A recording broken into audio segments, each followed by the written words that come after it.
দীর্ঘদিন বিছানায় শয্যাশায়ী, প্রকাশ্যে আসতেন না সেভাবে। 2 মেয়ে আগলে রেখেছিল, তবে শেষ রক্ষা হলো না। চলতি বছরের 17ই ফেব্রুয়ারি প্রয়াত হলেন বাংলা সিনেমার স্বর্ণযুগের নায়িকা অঞ্জনা ভৌমিক। বয়স হয়েছিল ৭৯ বছর। 3 দশক ধরে বাংলা চলচ্চিত্রে তার অসামান্য অভিনয় আজও দর্শকদের মনে অমলিন। তার অভিনীত উল্লেখযোগ্য চলচ্চিত্র নিশিবাসর, প্রথম বসন্ত, মহাশ্বেতা, নায়িকা সংবাদ, থানা থেকে আসছি ইত্যাদি। 1944 সালের 30শে ডিসেম্বর কোচবিহারে জন্ম। তখন অবশ্য অঞ্জনা নয়, তার নাম ছিল আরতি। সুনীতি একাডেমি স্কুলের কৃতি ছাত্রী আরতির পড়াশোনার পাশাপাশি খেলাধুলাতেও ঝোঁক ছিল। কর্মসূত্রে বাবা বদলি হয়ে আসেন কলকাতায়। পরবর্তীতে আরতি ভর্তি হন সরোজিনী নাইডু কলেজে। 20 বছর বয়সে বাংলা সিনেমায় তার অভিষেক হয় অনুষ্টুপ ছন্দ ছবির মাধ্যমে। তবে প্রথম ছবি মুক্তির আগেই তিনি নাম বদলে হন অঞ্জনা। একসময় ছক ভাঙা সুন্দরী হিসেবে পরিচিতি ছিল তার। বাংলা ছবির জগতে সবচেয়ে প্রিয় জুটি উত্তম সুচিত্রা, উত্তম সুপ্রিয়া ঝড় তুলেছিল পর্দায়, কিন্তু সেই ভিড়েও আলাদা জায়গা করে নিয়েছিল উত্তম ও অঞ্জনা জুটি। উত্তম কুমারের সঙ্গে তার জুটি প্রশংসিত সর্বত্র। নিজের ক্যারিয়ারের অধিকাংশ ছবি করেছেন মহানায়কের সঙ্গে। বহু দর্শক বিশ্বাস করতেন উত্তম কুমারের সঙ্গে তার যে জমাট রসায়ন, তা অন্য কোনো নায়কের সঙ্গে জুটি বাঁধলে সেভাবে পর্দায় ধরা দেয় না। অবশ্য সৌমিত্র চট্টোপাধ্যায়ের সঙ্গেও মহাশ্বেতা ছবিতে তার অভিনয় নজর কাড়ে দর্শক ও সমালোচকদের।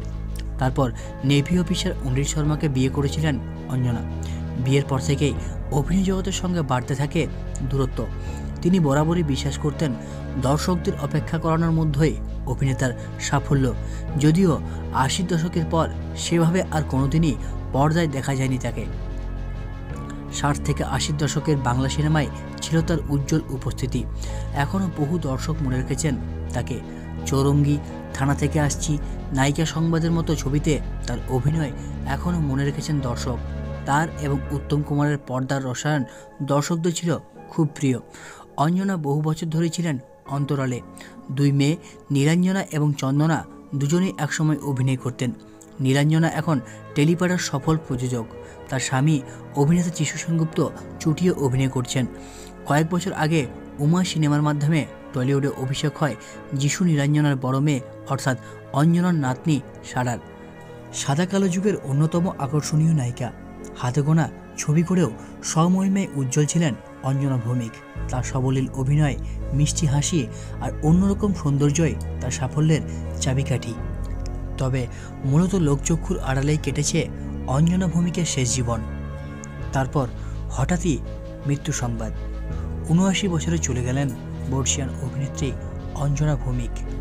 জানা যায় দীর্ঘদিন ধরে বার্ধক্যজনিত সমস্যায় ভুগছিলেন তিনি।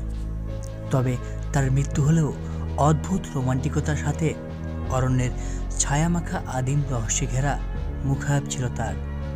মাদকতা ছিল তার কণ্ঠ এবং মাধুর্যে। সহজ সরল সংলাপে তিনি ছিলেন ব্যতিক্রমী এক নায়িকা। তাই তো উত্তমের নায়িকা অঞ্জনার কোনো উপমা খুঁজে পাওয়া যায় না আজও।